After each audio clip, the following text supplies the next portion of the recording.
کہ اس مارکیٹ کو کس نے کیپچر کیا ہوا ہے، یہاں کس کی مونوپولی ہے، کس کی اجارہ شاہی ہے. ان چیزوں کو اگر آپ دیکھیں گے تو ہماری حقیقت کی آنکھیں کھلے گی کہ اس مارکیٹ کے اندر ہمارا کنٹریبیوشن کیا ہے، اس میں ہماری حصے داری کیا ہے. تو حج کے ذریعے سے یہ پیغام دیا جاتا ہے کہ جب حج جیسے عظیم الشان سفر کے اندر تجارت کی اجازت دی جا سکتی ہے، حالانکہ حج کو زندگی میں ممکن ہے آدمی ایک ہی مرتبہ کرے گا، تو کوئی مسلمان گھر رہ کر بیکار کیسے رہ سکتا ہے؟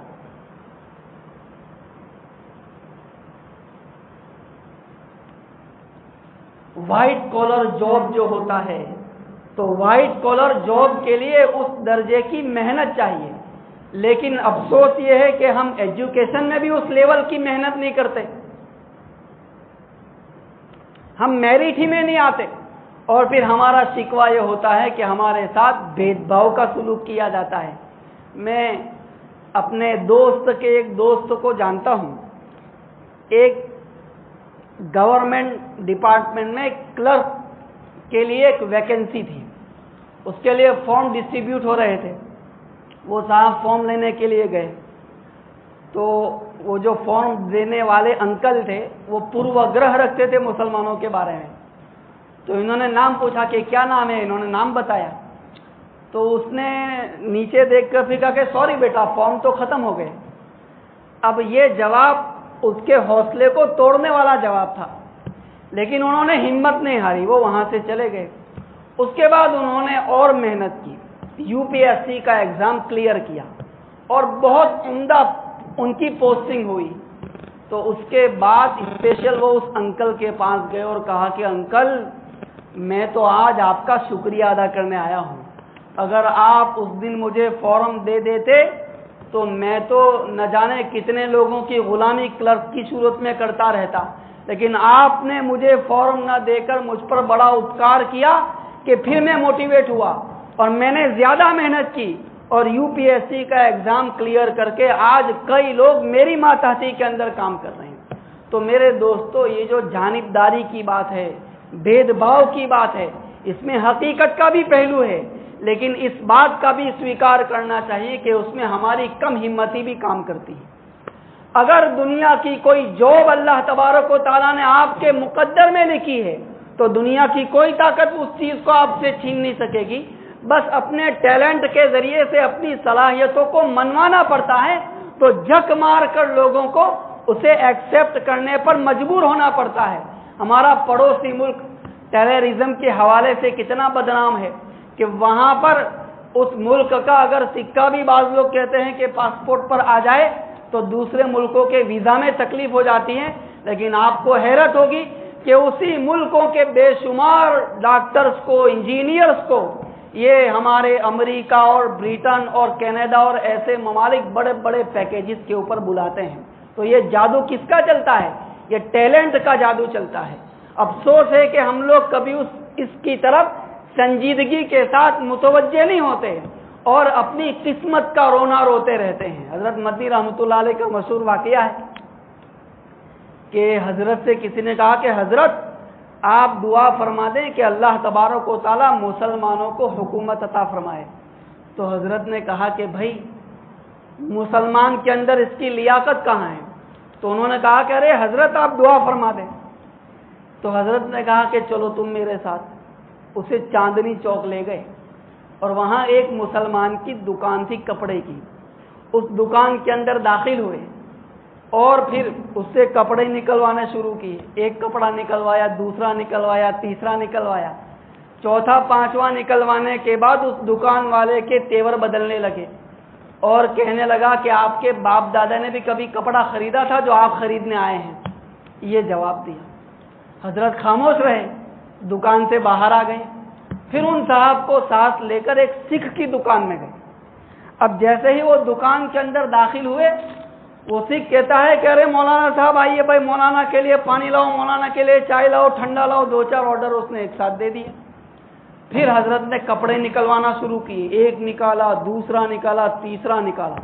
پوری دکان اس کی ادھر سے ادھر کروا دی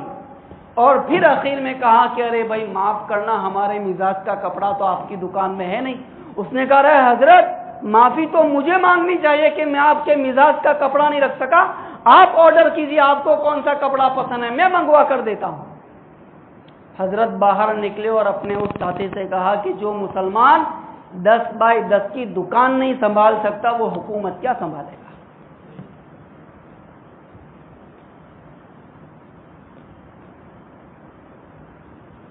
تو دیکھیں، بہت ممکن ہے میں مین ٹریک سے الگ ہٹ کے بات کر رہا ہوں، لیکن یہ ہمارے بیسک ایشوز ہیں،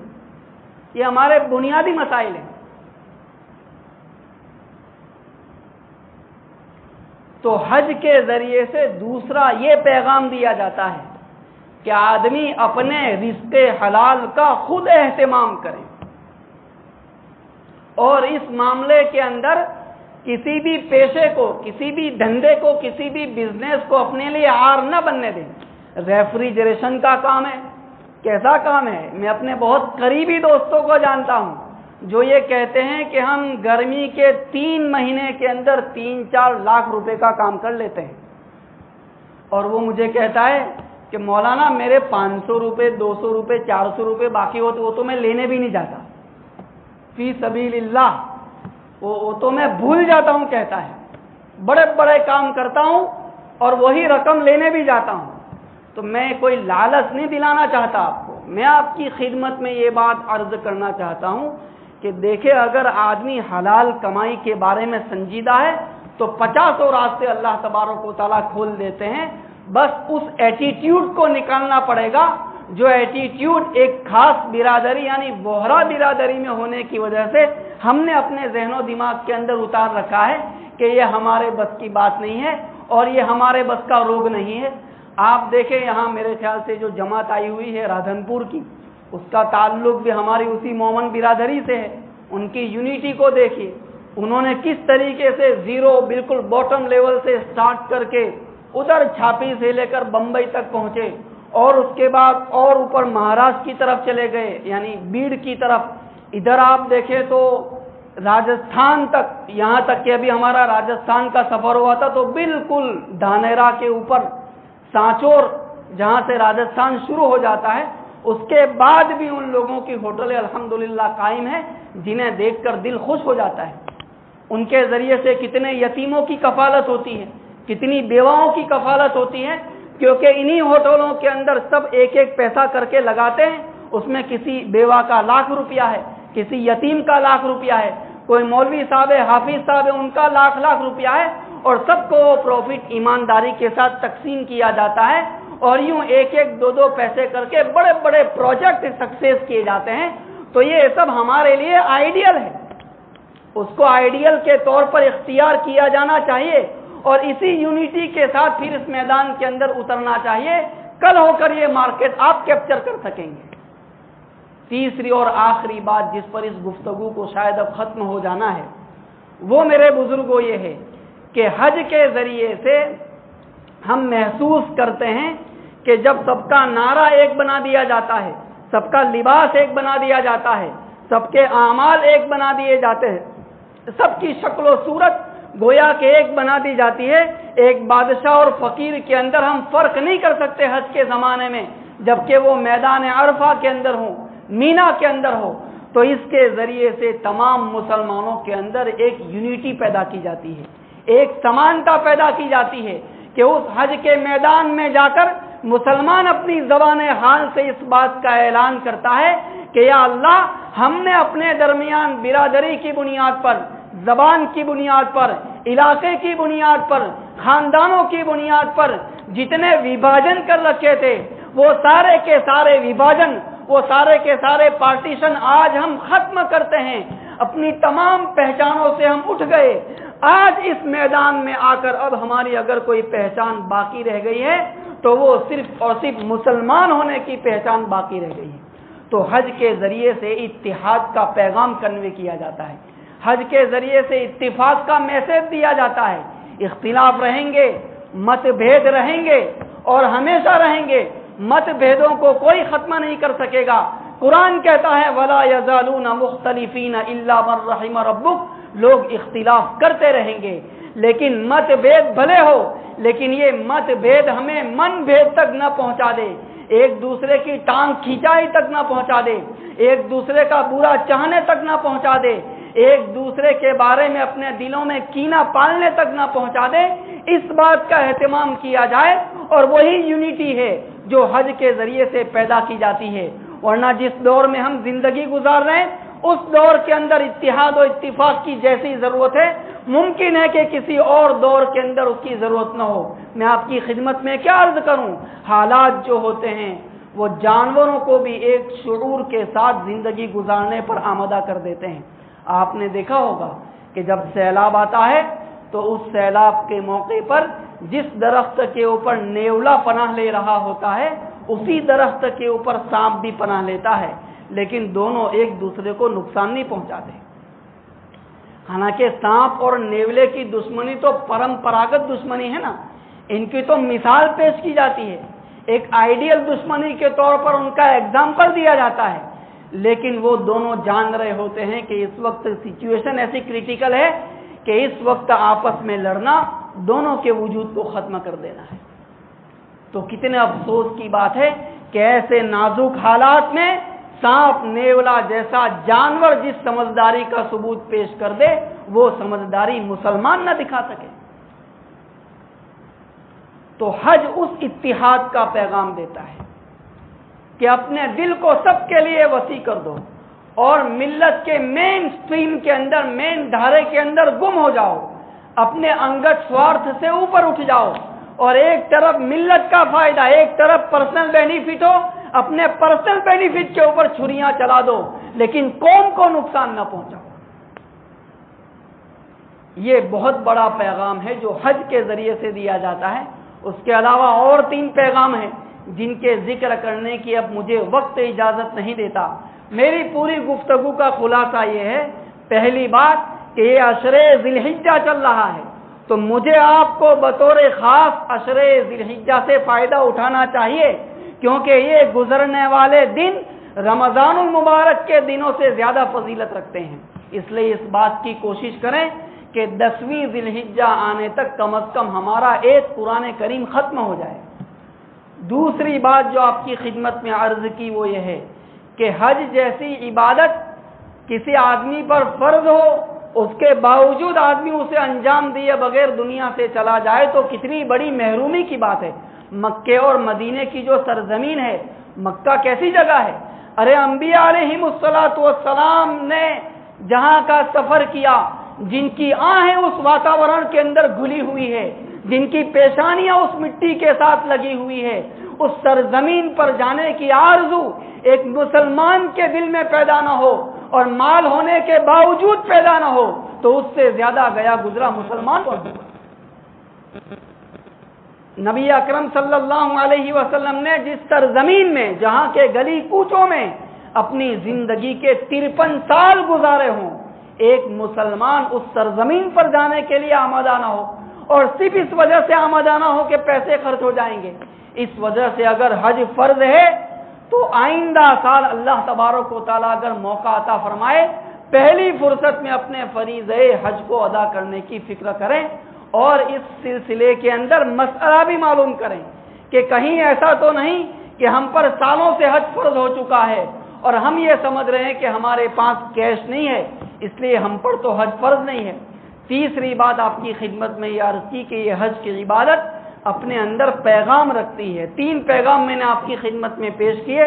پہلا پیغام حج کا پیغام محبت ہے کہ اس کے ذریعے سے ہر مسلمان کے دل میں محبت کا جو جذبہ ہے اس کو صحیح رخ عطا کیا جاتا ہے، اور یہ کہا جاتا ہے کہ تمہاری محبتوں کا مرکز اگر کوئی ہستی ہو سکتی ہے تو وہ صرف اللہ تبارک و تعالیٰ کی ذات ہے۔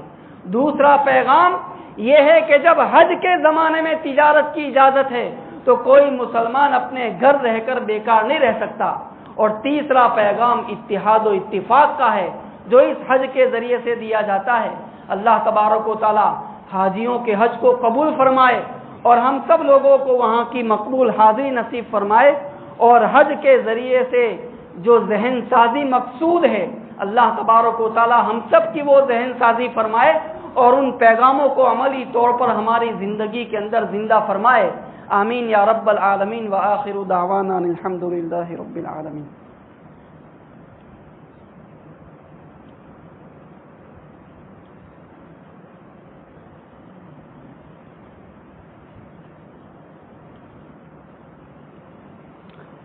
بسم اللہ الرحمن الرحیم. الحمد للہ رب العالمین. اللہم صلی علی سیدنا مولانا محمد وعلی آل سیدنا مولانا محمد مبارک وسلم. ربنا آتنا فی الدنیا حسنۃ وفی الآخرۃ حسنۃ وقنا عذاب النار. اللہ ہم سب کے گناہوں کو معاف فرما، ہمارے یہاں جمع ہونے کو اپنے فضل و کرم سے قبول فرما، اور اس اجتماع کو اپنے فضل و کرم سے ہم سب کی بخشش اور مغفرت کا ذریعہ بنا. یہ اللہ، یہ ہاتھ آپ کی بارگاہ میں اٹھائے جانے کے لائق نہیں، یہ زبان اتنی گندی ہے کہ آپ کی بارگاہ میں کچھ عرض کرنے کے قابل نہیں، ہمارے پیر اتنے گنہگار ہیں کہ آپ کے گھر کی دہلیز چڑھنے کے لائق نہیں. ہم تو اس قابل تھے کہ اس مسجد سے ہمیں دھکے دے کر فرشتے باہر نکال دیتے. اللہ، آپ نے ستاری کا معاملہ فرما رکھا ہے، آپ نے اپنا فضل فرما رکھا ہے. ستاری کے ساتھ غفاری کا معاملہ فرما، ہمارے تمام گناہوں کو بخش دے. ہمارے گناہوں کے ساتھ ہمارے گناہوں کے بارے میں عفو درگزر کا معاملہ فرما. اے اللہ، ان گناہوں کی وجہ سے ہمیں قیامت کے دن نبی اکرم صلی اللہ علیہ وسلم کے سامنے، اپنی ذات عالی کے سامنے، لوگوں کے سامنے ہمیں رسوا نہ فرما. جس طریقے سے آپ نے دنیا میں ستاری فرمائی، آخرت میں بھی ستاری کا معاملہ فرما.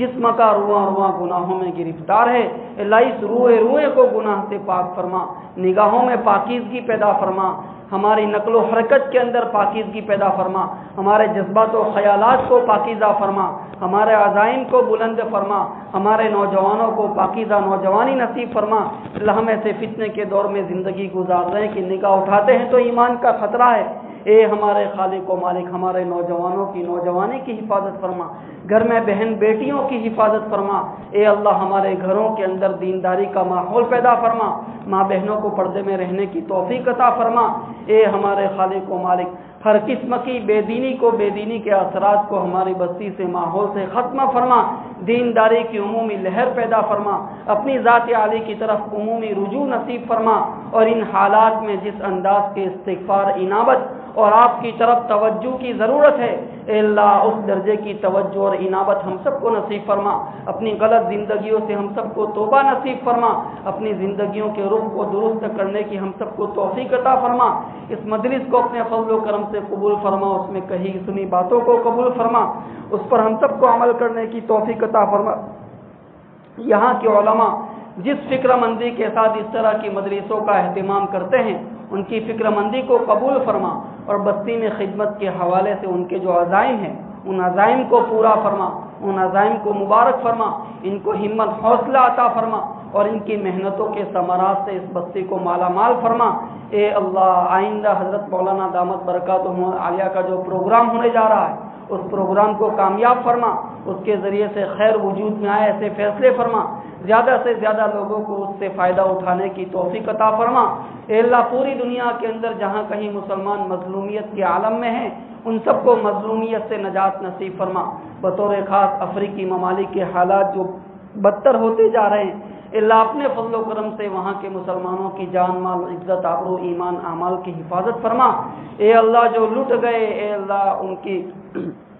بعض آباد کاری کا سامان پیدا فرما. اپنے خزانہ غیب سے ان کے نقصان کی تلافی فرما، اپنے خزانہ غیب سے ان کے نقصان کی تلافی فرما. اے اللہ، نعمتوں کی قدردانی کی توفیق عطا فرما. اے اللہ، آپ نے ان کے اندر ہم سب کے لیے عبرت کا بڑا سامان رکھا ہے، ہمیں آپ کی نعمتوں کی قدردانی نصیب فرما، نعمتوں کی ناقدری سے ہم سب کی حفاظت فرما. اے اللہ، وہاں جن مسلمانوں کی دکانیں لٹ گئی ہیں، اے اللہ ان سب کو آئندہ آنے والی زندگی میں روزی کے اندر بے انتہا برکت عطا فرما. جو بے سر و سامان ہے، اپنے خزانہ غیب سے ان کی کفالت کا سامان فرما. جن کی عزت خطرے کے اندر ہے، اللہ عافیت کے ساتھ ان کی عزتوں کو محفوظ فرما. جن کے دین و ایمان خطرے میں ہے، عافیت کے ساتھ ان کے دین و ایمان کی حفاظت کے